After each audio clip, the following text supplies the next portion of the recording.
All right, folks, now it's that time of week since it's Tuesday to talk about what's opening this week, brought to you by our friends at AMC Theaters. There are two major films opening. We're going to talk about one of them right now, and that is Straight Outta Compton. Mark, tell us about Straight Outta Compton. In 1988, a groundbreaking new group revolutionizes music and pop culture, changing and influencing hip-hop forever.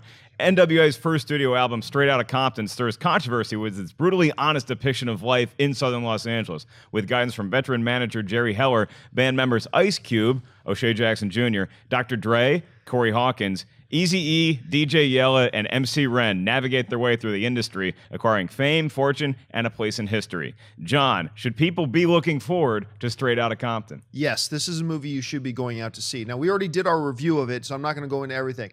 I thought the third act of the film was a mess, but who cares? The first two acts, I remember the first two acts of the film, which is the majority of this film, I remember sitting in my seat going, this might end up being one of the top 5 best movies of the year. Now, that falls apart for me personally in the third act, but overall, this is a really cool, if you're interested in like hip hop history or anything, or just a good driving human drama, that's this movie. And I think you will have a good time if you go to see it, and I'll forgive you if you fall asleep during the third act. But other than that, yeah, this is one you should go out to see. Absolutely. This is an iconic group. This was a group that, I mean, just is responsible for what hip hop is today, as much the same way Run DMC is, and other groups that paved the way. And you see why, and you see what they did, and it chronicles a lot of their life, pun intended, I guess. And the movie, I didn't mind the third act as much as you did. It certainly had its problems for sure. Then the first hour is the strongest of it, but it's just the chemistry with all of these actors, and they really brought to life what that was like. I felt like I was there. There were times I didn't even feel like I was watching a movie. I felt like, I thought it was a really good biopic. So this is a movie, especially,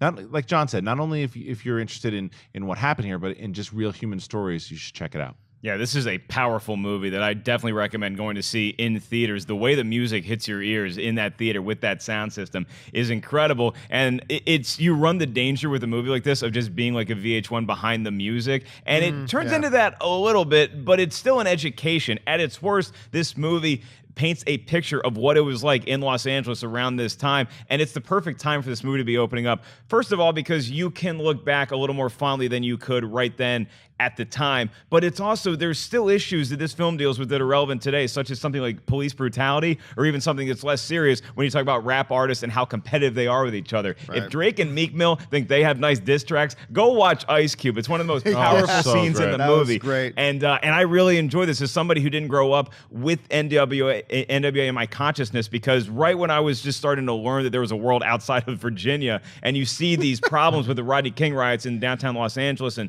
figuring out who Public Enemy was and who Dr. Dre was and Snoop Dogg, this is really a nice education. So I would definitely recommend seeing this. Yeah, and one of the things about it too is one of my favorite scenes, probably my favorite scene in the movie, is probably going to end up being still one of my favorite scenes of any movie this year, which was the Detroit concert. That Detroit concert scene, man, you could just feel it in the theater too. Yeah. I mean, it was just, that's such a great scene. But you're right, when they start going back and forth with the feuding, that scene was actually pretty damn fun. Yeah, and when you see N.W.A on tour, that's what it was like when you were Boba Fett as a bounty hunter, going from planet to planet.